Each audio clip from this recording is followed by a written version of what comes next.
long time, but that is okay. We're going to keep going. So first I want to talk about my 1 million cup story. I actually have been a part of this community for over 10 years because I started as just an attendee coming, this one little brown girl with all these wonderful tech dudes who was meeting in Chromers. Now, not the new Chromers, the Chromers on Assembly Street.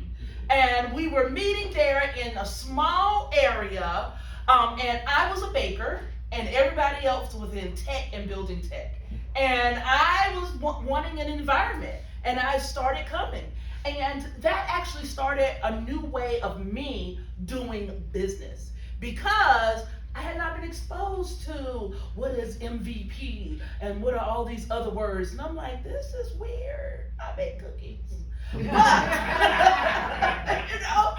but what it did help me is with my back office, and it helped me understand how to grow fast. And I started looking at my service business as a high growth business because I was around high growth businesses.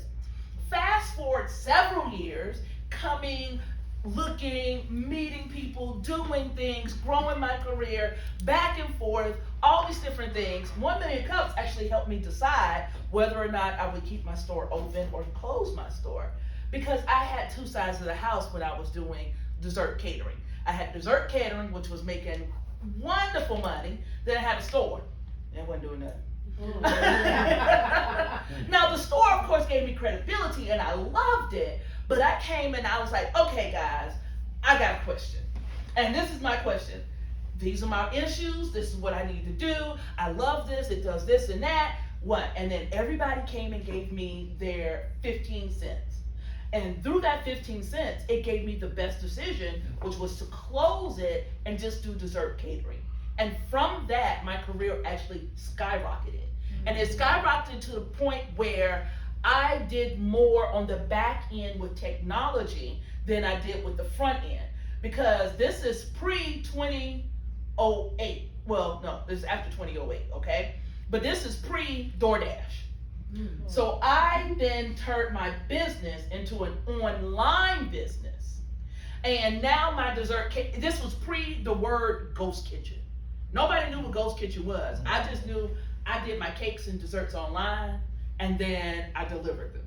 That's it. It wasn't customer facing, it wasn't anything like that. So I built a website, I learned how to do YouTubes, I learned how to put up with Facebook, I learned how to do workflows. I had to do all of that tech stuff. And then I realized I'm pretty darn good at this. I mean, I can cook, but cook put 50 pounds on it. So, but I like the tech part too. So I became a super user in sorts. And I learned everything with Google tools. And I learned how to do Google. I love Google. As y'all know, I like Google. Did I say I like Google? Okay, great. So then I became a Google digital coach. So how you go from baking to digital coach, 1 million cups actually helped me transform and take my transferable skills to become something that I do now. Now, back in the day, I really did work with technology, I just didn't realize it. So I am an accidental techie. I worked at Hewlett Packard for my first job out of USC, and I was a business process analyst. And so I did internal processing for the engineers in order to find their parts and fix the system and all the software. I didn't realize that's what I was doing. I just said I work for HP. I didn't know. So I also only use Ask Jeeves, because that's when I didn't like Google. I like Ask Jeeves. That's how old I am. Okay, Ask Jeeves was the bomb. Because Google, you had to have a formula. You had to say shirt plus blue plus green plus this to get results. Ask Jeeves, you said show me a blue shirt. So they were the first AI, really. But nobody talks about 1950s AI. But anyway, let's go back. We're going back to my 1 million cup story. So as it started going on and I'm coming, I was asked to be a co-organizer. It's like, don't you want to be a co-organizer? I was like, great, yeah, let's do this. COVID happened. And during COVID, it's like, how do we keep people energized and going? It was hard. How do you keep a pipeline? Because people are suffering. Folks are not understanding what's going on. So we devised a way, which actually had some of our greatest attendance, because people were now engaged. And then I became the MC. I would speak online and, welcome people in. I'm pretty much like this online and in person, so in real life. So, but imagine, because I have done studies that you have to be like 10 times more when you're online, because something about the connection goes down.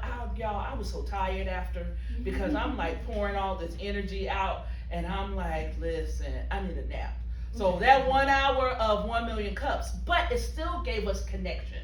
So when it was time to go back in person, we were a little nervous about going back in person, because who wanted to be around? But luckily we went to the library, and at the library we were able to spread out. We also went to the Boyd Center down, but at this time, nothing was there. I mean, we didn't even have real lights. They had fake lights. They put lights in there. There was no ventilation, so it had to be at 9 o'clock in the morning.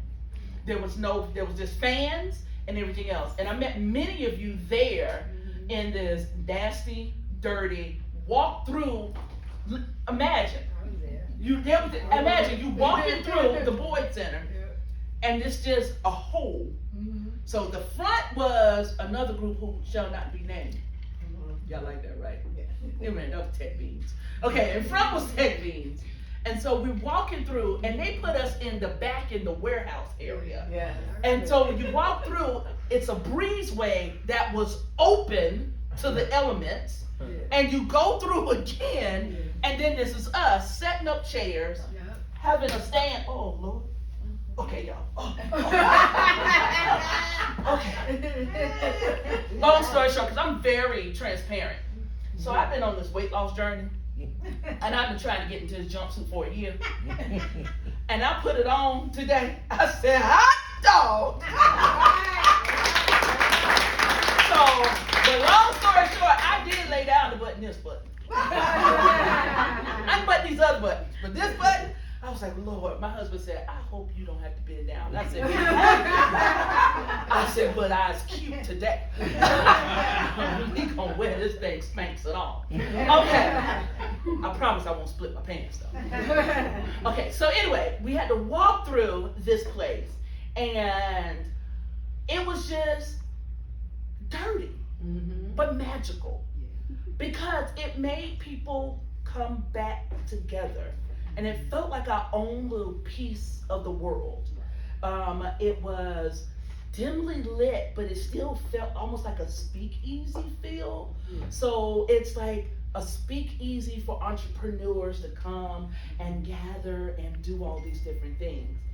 I did not know that I would enjoy being the MC as much as I did. So they asked me, what do you want to do, or how do you do it? And I'm like, I don't know. They said, well, we think with your personality you should be an MC. I'm like, every week? Listen, yeah, every week you want me to get up in front of people and say, hello, welcome to my business. I was like, okay. So I am, of course, the extrovert. Yet I pour a lot of myself out. So therefore, I get tired at the end when I expend energy and I have to get back up. So I didn't know I was going to keep going. But my 2-year stint turned into a little bit longer.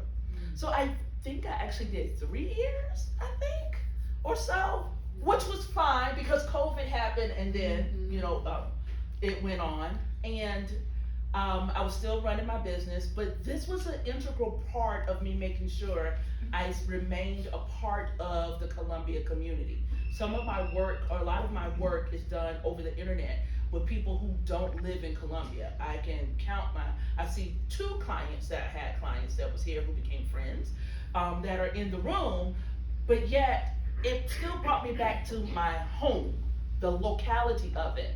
And it looks good on your resume, I'll just admit. It looks really good on your entrepreneurial resume. when you look volunteer service. So people say, well, what have you done? Oh, I was a 1 million cup or co-organizer as an MC for 3 years, and it's a Kaufman Foundation program, and it's national. They're like, oh wow, it looks good. Especially if I am a public speaker, then duh, me being public speaking once a week, it helps me help my chops. It helps me come in and understand how I can read the room and do the room. So that's my 1 million cup story.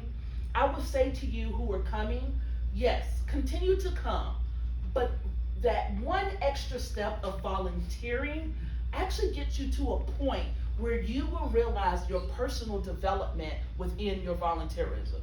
So choose a part of it if you decide to become a co-organizer that really speaks to what you want to develop within yourself.